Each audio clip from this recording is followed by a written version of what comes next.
welcome back to my channel and today I will explain about project work कि जो 11th और 12th class के students हैं उनके माइंड में जो कंफ्यूजन चल रहा है कि 2 टर्म्स हो गए, फर्स्ट टर्म अलग होगा, सेकंड टर्म अलग होगा, तो उसमें क्या हमें प्रोजेक्ट भी 2 ही प्रिपेयर करने हैं। तो ये आपकी जो माइंड में एक डिलीमा है, एक कंफ्यूजन है, उसके लिए मैंने ये वीडियो प्रिपेयर की है। तो ऐसे स्टूडेंट्स जिनके पास पॉलिटिकल साइंस है, हिस्ट्री है, बिजनेस स्टडी है या इकोनॉमिक्स है, तो उसमें आपको सेम पैटर्न से प्रोजेक्ट बनाना है। जितने भी आपके डाउट्स है तो ये क्लियर हो जाएंगे इस वीडियो के बाद। सबसे पहले हम बात कर लेते हैं रिगार्डिंग ऑब्जेक्टिव कि जो प्रोजेक्ट वर्क होता है उसके ऑब्जेक्टिव क्या होते हैं। तो प्रोजेक्ट वर्क इसलिए प्रिपेयर करवाया जाता है कि जो स्टूडेंट है वो जो स्पेसिफिक टॉपिक दिया जाता है वो उसमें कितनी परफेक्शन दिखा सकता है, कितने डाटा कलेक्शन कर सकता है, उसको किस तरह वो रिप्रेजेंट कर सकता है। तो वो मेनली उसमें ये इंक्लूड किया जाता है कि जिससे स्टूडेंट अपने आप को रिप्रेजेंट कर सके। सेकंड आता है रोल ऑफ द टीचर कि जब प्रोजेक्ट वर्क प्रिपेयर करना होता है तो उसमें टीचर का क्या रोल है। टीचर का रोल होता है कि सबसे पहले स्टूडेंट्स को वो टॉपिक दे जो उस टाइम सिलेबस में है। जो डिलीटेड चैप्टर्स हैं उनमें से कोई भी टॉपिक स्टूडेंट को ना दे। अगर मान लो कोई टीचर टॉपिक दे रहा है और वो सिलेबस से बाहर है, मीन्स वो डिलीट हो चुका है, तो स्टूडेंट्स कह सकते हैं कि टीचर ये टॉपिक डिलीट हो चुका है, प्लीज आप हमें ये वाला टॉपिक मत दीजिए, जो डिलीटेड चैप्टर्स हैं उनका छोड़कर जो प्रेजेंट में चैप्टर्स हैं उनमें से दीजिए। तो आप अपने टीचर को सजेस्ट कर सकते हो अगर टीचर आपके डिलीटेड चैप्टर से कोई भी टॉपिक देता है तो इसमें सीबीएसई ने क्लियर कर दिया है कि ऐसे चैप्टर्स जो डिलीट हो चुके हैं उसमें से प्रोजेक्ट वर्क प्रिपेयर नहीं करोगे। जो चैप्टर्स हैं आपके मींस 2021-22 का जो सिलेबस है उसमें जो भी चैप्टर्स हैं उन्हीं का टॉपिक आप प्रिपेयर करोगे। तो ये सभी स्टूडेंट्स के लिए है जिनके पास हिस्ट्री है, पॉलिटिकल साइंस है या फिर बिजनेस स्टडी है या इकोनॉमिक्स है, तो उन सभी स्टूडेंट्स के ऊपर ये अप्लाई होता है। नेक्स्ट आता है कि जब आप अपना प्रोजेक्ट वर्क प्रिपेयर कर रहे हो तो उसमें कौन कौन से स्टेप्स होते हैं। तो फर्स्ट स्टेप होगा इसका चूज अ टॉपिक। सबसे पहले टीचर आपको टॉपिक देगा कि आपको इस टॉपिक के ऊपर प्रोजेक्ट प्रिपेयर करना है।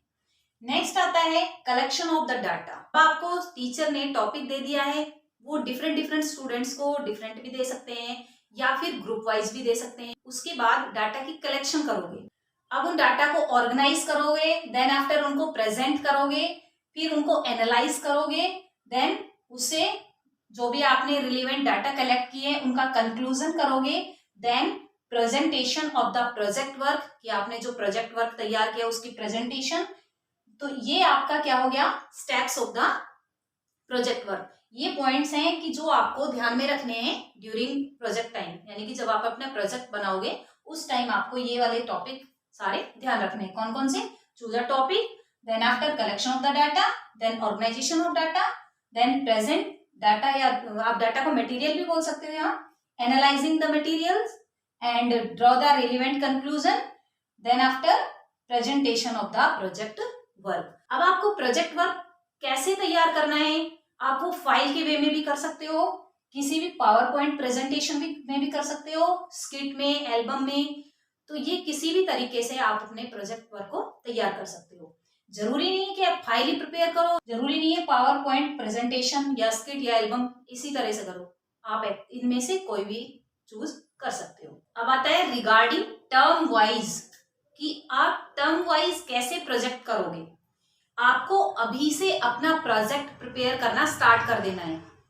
ये नहीं कि फाइनल एग्जाम होंगे उसके आसपास हम प्रोजेक्ट बनाएंगे। आपके फर्स्ट टर्म के टाइम जो आपका टीचर मीन्स जो सब्जेक्ट टीचर है वो आपको जो भी मार्क्स अवॉर्ड करेगा वो आपके कट हो जाएंगे। जो 10 मार्क्स है वो आपको दिए जाएंगे आपके सब्जेक्ट इंचार्ज, यानी कि जो भी आपको सब्जेक्ट पढ़ाता है, कोई भी सब्जेक्ट जिसके रिगार्डिंग आपका प्रोजेक्ट है, तो वो जो आपको टीच करा रहा है वही टीचर आपको 10 मार्क्स देगा। आफ्टर दैट जब दिसंबर जनवरी में आपके फर्स्ट टर्म एग्जाम हो जाएंगे, उसके बाद जब सेकेंड टर्म एग्जाम होने होंगे उससे पहले आपका प्रोजेक्ट वर्क के रिगार्डिंग कंप्लीट, यानी कि जो आपको फाइल प्रिपेयर करनी है वो कंप्लीट कर लोगे। हाफ तो आपने प्रिपेयर कर ली during first term exam, after that second term exam से पहले आपकी फाइल कंप्लीट प्रिपेयर हो जानी चाहिए। जो अभी तक आपने डाटा कलेक्ट किए हैं, जो एनालाइज करके रख दिया है, उसको जो भी आपकी फाइल है या आपकी जो भी स्किट है या फिर आपका पावर पॉइंट प्रेजेंटेशन है या आपका कोई भी एल्बम टाइप वर्क है, उसको कंप्लीट कर दोगे, यानी कि उसकी फाइनल टच करके। और आपका जनवरी या फरवरी में आपका एग्जाम होगा, प्रैक्टिकल होगा। और उस प्रैक्टिकल एग्जाम में 2 टीचर होंगे, एक एक्सटर्नल, दूसरा इंटरनल।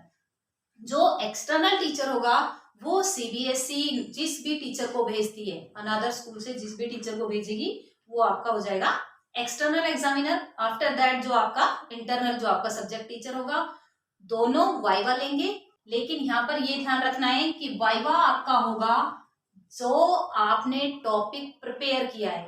सीबीएसई ने क्लियर कर दिया है कि जो भी बच्चा जिस टॉपिक के ऊपर अपना प्रोजेक्ट वर्क बनाएगा, एक्सटर्नल एग्जामिनर जो भी होगा वो वाइवा उसी टॉपिक में से लेगा। जो पहले बाहर के से किसी भी टॉपिक में क्वेश्चन पूछ लेते थे, वो अब नहीं पूछेंगे।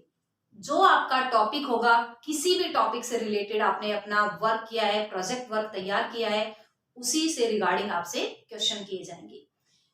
अगर मान लो टीचर को, जो एक्सटर्नल टीचर है, उसको डाउट है आपके वर्क के ऊपर, तो वो उसको रीचेक कर सकता है कि आपने खुद वर्क किया है या किसी और ने किया है, आपको इसके बारे में नॉलेज भी है या आपने किसी से ऐसे चीटिंग करके वर्क कर लिया। चीटिंग मीन्स कि कई बार क्या होता है कि एक बच्चे ने वर्क प्रिपेयर किया, दूसरे ने एज इट इज उतार लिया।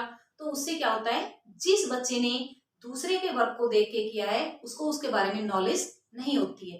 तो ऐसे में आपका एक्सटर्नल एग्जामिनर उसको चेक कर सकता है और आपके ऊपर क्वेश्चन रेज कर सकता है। तो अपने प्रोजेक्ट वर्क को एक ऑनेस्टी के साथ, एक बेस्ट वे में प्रिपेयर करो और उसके लिए वाइवा के लिए प्रिपेयर करो। जितने भी उसमें से क्वेश्चंस बनते हैं, जो आपका प्रोजेक्ट का टॉपिक है, उसमें से जितने भी क्वेश्चन बनते हैं, उसको अच्छे से प्रिपेयर कीजिए। अब यहाँ पर सेकेंड टर्म में भी आपको 10 मार्क्स अवॉर्ड किए जाएंगे। फर्स्ट टर्म में 10 मार्क्स मिल गए, आफ्टर दैट सेकेंड टर्म में दोनों 10 + 10 कितने हो गए, 20। तो आप इस वहम में मत रहिए कि हमें ओनली एक प्रोजेक्ट बनाना है तो हम दिसंबर जनवरी में बनाएंगे। आप अभी अपना प्रोजेक्ट बनाना स्टार्ट कर दीजिए, जिससे आप अपने फर्स्ट टर्म के टाइम जो आपको 10 मार्क्स अवॉर्ड किए जाएंगे वो भी मिले, आफ्टर दैट 10 जो सेकेंड टर्म के टाइम। तो ये दोनों मिलाकर आपको 20 मार्क्स मिलेंगे। इसके लिए आपको एफर्ट्स करने पड़ेंगे। अपना जो प्रोजेक्ट है उसको एक अट्रैक्टिव प्रोजेक्ट बनाना है, साथ में उसको प्रिपेयर भी करना है। मीन्स आपको वाइवा के लिए भी रेडी होना है।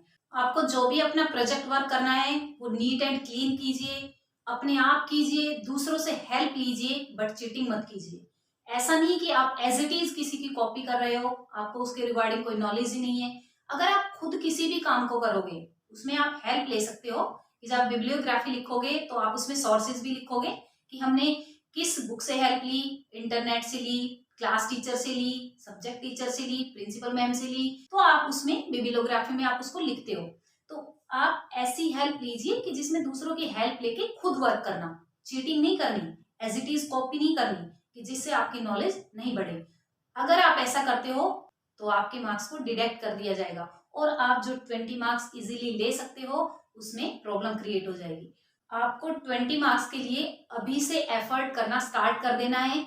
ऐसा नहीं कि हम तो बाद में तैयार कर लेंगे, अभी तो किसी स्टूडेंट्स ने वर्क नहीं किया है, कोई दूसरा स्टार्ट करेगा तो उसकी चीटिंग कर लेंगे। अगर किसी को कोई डाउट्स है अपने टीचर से क्लियर करो, फिर भी नहीं क्लियर हो रहे हैं, आप कहीं से और हेल्प लीजिए, बट अपना वर्क स्टार्ट करिए। क्योंकि आपके माइंड में ये रहेगा कि हमें एक प्रोजेक्ट बनाना है, वो जनवरी फरवरी में जाके आपका प्रिपेयर होगा या जनवरी फरवरी में आप स्टार्ट करेंगे, तो उस टाइम तो आपकी प्रैक्टिकल की डेट आ जाएगी और उसमें आपके वाइवा भी प्रिपेयर करना है। तो बेटर है आप अभी से स्टार्ट करो, जिससे 10 मार्क्स आप फर्स्ट टर्म एग्जाम में ले लो, 10 मार्क्स सेकेंड टर्म में, और कंप्लीट 20 मार्क्स आप ले लीजिए। यहाँ पर एक नंबर भी छोड़ने की गुंजाइश मत रखिए, 20 के 20 आपको लेने। और ये तो इजीली हर स्टूडेंट ले सकता है, क्योंकि ऐसा स्टूडेंट जिसकी लर्निंग पावर स्लो है वो भी इजीली 20 मार्क्स ले सकता है, क्योंकि उसको अपने जो भी प्रेजेंटेशन देनी है, जो भी अपना प्रोजेक्ट बनाना है, वो किसी भी टॉपिक के ऊपर बनाकर दे सकता है। जरूरी नहीं है कि इंटेलिजेंट स्टूडेंट ही 20 मार्क्स ले, उसमें तो कोई भी स्टूडेंट 20 मार्क्स ले सकता है। ये जो स्टूडेंट्स को डाउट्स थे रिगार्डिंग प्रोजेक्ट वर्क, वो जो भी डाउट्स थे उनको मैंने यहाँ क्लियर करने की कोशिश की है।